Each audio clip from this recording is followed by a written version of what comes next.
History has a way of returning when we least expect it.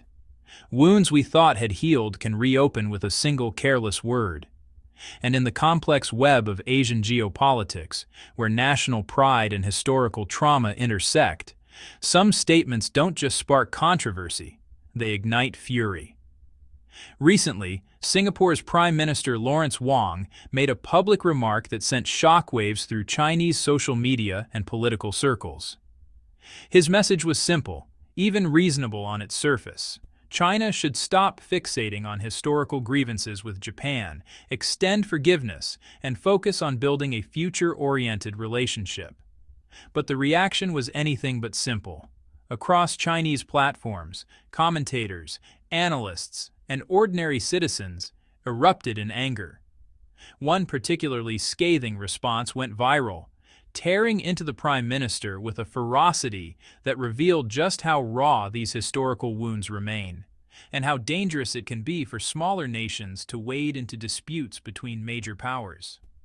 What followed was not just a critique of diplomatic overreach, but a broader meditation on memory, power, justice, and the question that haunts East Asia to this day: can Japan truly be forgiven when, in the eyes of many, it has never truly repented? Let's unpack this explosive controversy, understand why it matters, and explore what it reveals about the fault lines running beneath Asia's seemingly prosperous surface. Part 1. A Prime Minister's Misstep. The controversy began with what Lawrence Wong likely intended as a diplomatic gesture, a call for reconciliation and forward-thinking pragmatism. But in international relations, context is everything. And in this case, the context was explosive. One Chinese observer's immediate response captured the mood. The statement was so offensive, so tone-deaf, that it demanded an immediate video rebuttal. Technical difficulties aside, the written critique that followed was withering. The first charge was professional impropriety. For the leader of Singapore, a small city-state that depends on good relations with both China and Japan, to publicly take sides on one of the region's most sensitive historical disputes was seen as a catastrophic miscalculation. It is highly inappropriate for the Singapore Prime Minister to make public comments on the sensitive issue between China and Japan, the critic wrote. Singapore regards Japan as a reliable partner in Southeast Asia. But is China not one as well? The logic here is straightforward.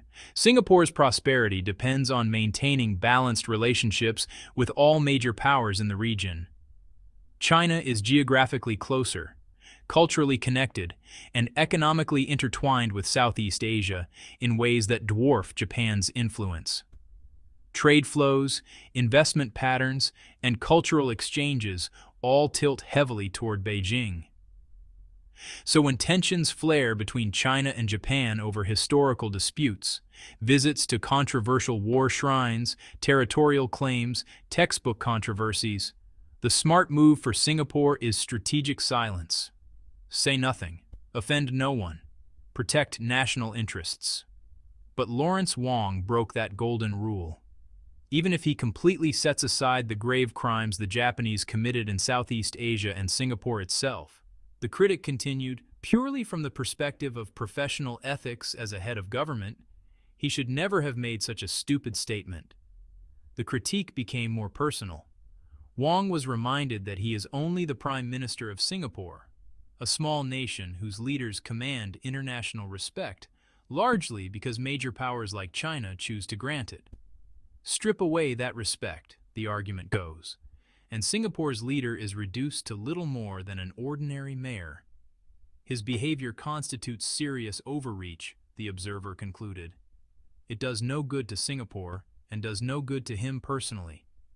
To put it bluntly and without any politeness, his brain is broken and he should go to the hospital for a checkup immediately. Harsh? Certainly. But it reflects a deeper frustration that goes far beyond one politician's comments. Part 2. The Hypocrisy of Selective Forgiveness. The critique then pivoted to a more fundamental question.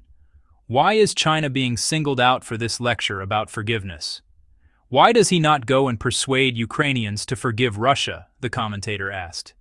Persuade Europeans to forgive Russia, or persuade Israel to forgive Germany and forgive Hamas? Why does he not tell the United States to drop its religious prejudice and stop its aggression and suppression of Muslim countries? The answer, according to this view, is brutally simple. Lawrence Wong knows those countries and powers wouldn't tolerate such presumption. He knows that in American eyes, he carries little weight. He understands that lecturing Israelis about forgiveness would earn him nothing but contempt. So why does he feel comfortable telling China what to do?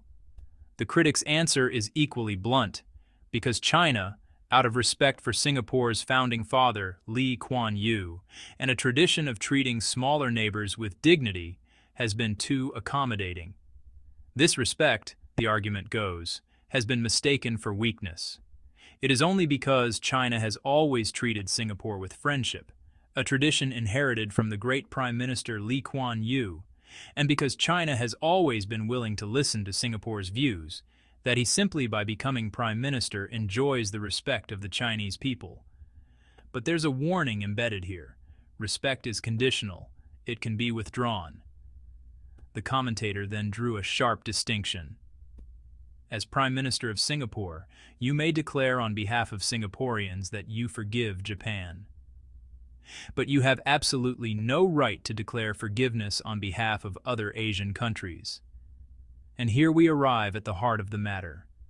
The reason why this issue generates such passion across China and much of East Asia. Part 3. Germany versus Japan. The standard that wasn't met. When discussing historical accountability for wartime atrocities, one comparison dominates: Germany and Japan.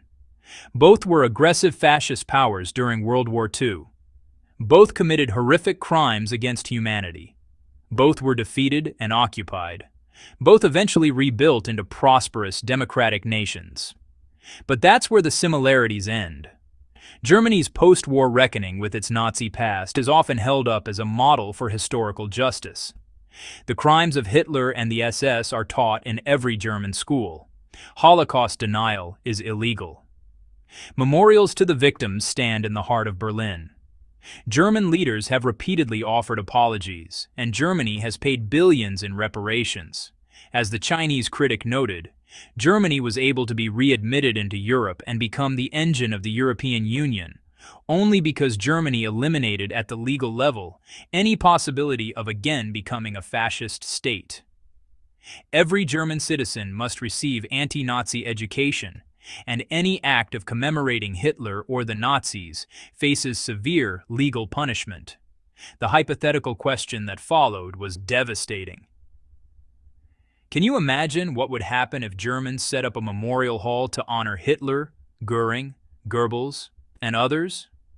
Would European countries forgive them? Would Germany not be immediately occupied by other European states? Japan's approach has been starkly different. The Yasukuni Shrine in Tokyo enshrines nearly 2.5 million Japanese war dead, including 14 Class A war criminals convicted by the post-war International Military Tribunal for the Far East. Among them are Hideki Tojo, Japan's wartime prime minister, and other architects of Japan's brutal campaigns across Asia. And here's what drives Chinese and Korean Fury high-ranking Japanese officials continue to visit Yasukuni. These visits are not secret. They're often publicized, sometimes during politically sensitive moments. High-ranking Japanese officials keep visiting Yasukuni Shrine, the critic wrote. Is that something that can be forgiven? Can Chinese people just let it go? The answer, for many across Asia, is an emphatic no. The issue isn't just about memory, it's about what those visits represent, a refusal to fully acknowledge the nature and scope of Japan's wartime conduct. From the Nanjing massacre to the brutal occupation of Korea, from forced labor to sexual slavery, through the so-called comfort women system, Japan's wartime record is horrific. And yet, textbooks in Japan often minimize these events. Official apologies, when they come, are frequently ambiguous or later undermined by revisionist statements from politicians. There's a persistent current in Japanese politics that seeks to recast the war not as aggression but as self-defense, not as defeat but merely as an ending. They claim Japan did not lose the war, it merely ended it, the critic noted bitterly. This is why comparisons to Germany cut so deep. If Germany can face its past honestly, why can't Japan? If Europe can forgive Germany after genuine repentance, why should Asia forgive Japan without it? Part 4. The China-Singapore Relationship, Respect and Resentment. The critique then turned to a more complex issue, the relationship between China and Singapore, and specifically between mainland Chinese and ethnic Chinese Singaporeans. This is, delicate territory fraught with identity politics, post-colonial histories, and competing nationalisms. Singapore's population is majority ethnic Chinese, but Singapore is emphatically not China. Since independence in 1965, Singapore has cultivated a distinct national identity, multiracial, multilingual, and fiercely sovereign. Singaporean leaders, including Lee Kuan Yew himself, consistently rejected any notion that Singapore should be a third China or align itself solely with Beijing. But cultural and economic ties remain deep. Chinese investment flows into Singapore. Wealthy Chinese families park assets there. The Chinese language and Confucian values remain influential in Singaporean society. This creates a peculiar dynamic. Mainland Chinese often feel a cultural kinship with Singapore, while many Singaporeans are keen to emphasize their difference and independence. The critic addressed this tension directly. Stop constantly emphasizing on the internet that although you are ethnic Chinese, you are essentially different from mainland Chinese. That Singapore is a sovereign country is common knowledge in China. We Chinese have never forcibly demanded that you identify with China. But then came the warning. Since you are not Chinese, when it comes to issues that touch raw Chinese nerves, if you cannot support us, then shut up. The message was clear. You can't have it both ways. You can't claim distance from China when it's convenient, but expect Chinese respect and investment when it benefits you. The critic even quoted a former Taiwanese official's dismissive description of Singapore, a booger-sized country. It's crude, but it reflects a broader frustration. From Beijing's perspective, Singapore owes much of its regional influence and prosperity to China's willingness to treat it as an important partner. The cultural connection opens doors. The economic relationship creates opportunities. When it comes to Singapore playing an important role in ASEAN and being an honored guest at every major international occasion, which country has actually contributed more to that position? China or Japan? The implied answer: China, and therefore Singapore should show more gratitude or at least more caution before criticizing Chinese positions. Part 5. Dragons and Dogs, the Rhetoric of Pride and Humiliation. As the critique reached its emotional peak, the language became, increasingly stark, even inflammatory. "We are the descendants of the dragon," the commentator declared. "We can endure hardship and low points, but a dragon is still a dragon. Sooner or later, it will soar into the sky again. Toward yapping, vicious dogs on the ground, it will never show mercy." The metaphor is unmistakable. China is the dragon, ancient, powerful, temporarily humbled but destined to rise. Those who oppose or insult China are mere dogs, yapping at something they cannot comprehend or control. The insult extended to those ethnic Chinese who, in the critic's view, have lost their self-respect. If you want to be dogs, that is your choice. But do not try to persuade us to be dogs as well. Then came a particularly biting suggestion. Have you Singaporeans not visited the memorials to Japanese atrocities in your own country for a long time? Hurry up and review them, because at the rate your prime minister is going, one day he might award Hideki Tojo the title of honorary citizen to thank him for using his whip to mold a batch of spiritual Japanese living in Southeast Asia. It's hyperbole, certainly. But it, underscores a genuine fear, that forgetting history, minimizing atrocities, and normalizing Japan's wartime legacy paves the way for repetition. If Japan never truly atoned, and if militarism is rising again under the protection of the United States, then Southeast Asia could once again face the horrors it experienced during World War II. Part 6. The American Shadow: Who's Really Pulling the Strings? Interestingly, the critique concluded not with more anger at Singapore or Japan, but with a strategic reframing. Although I am furious, the moment to settle accounts with Japan has not yet come, the commentator wrote. Chinese people still need to remain rational. Why?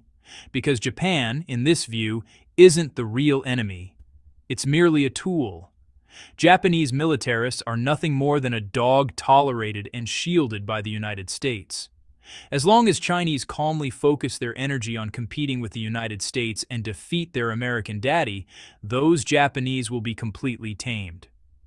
This is a common perspective in Chinese strategic thinking. Japan's ability to revise history, to visit war shrines, to rearm despite its pacifist constitution, all of this is enabled by American protection. The United States-Japan Security Alliance, from Beijing's perspective, allows Tokyo to avoid full accountability and to serve as a forward military base for containing China.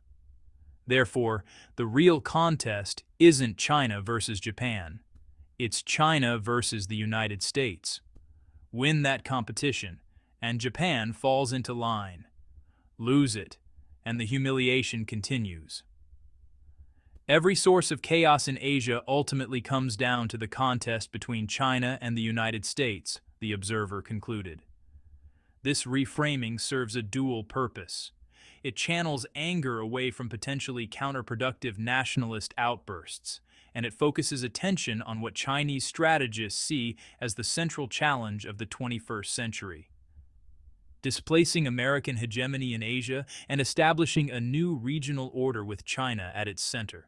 Part 7. A personal reflection on competence and leadership. In a surprisingly measured conclusion, the critic offered a final assessment of Lawrence Wong himself. When Lawrence Wong was a technocrat, his professional competence was very good, and I fully recognized it. But it seems he is only suited to be an administrative official. Whether he is suitable to be prime minister is open to question. It's a distinction worth noting.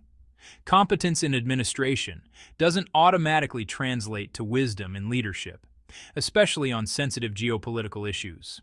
A skilled technocrat might excel at managing budgets, implementing policies, and coordinating agencies.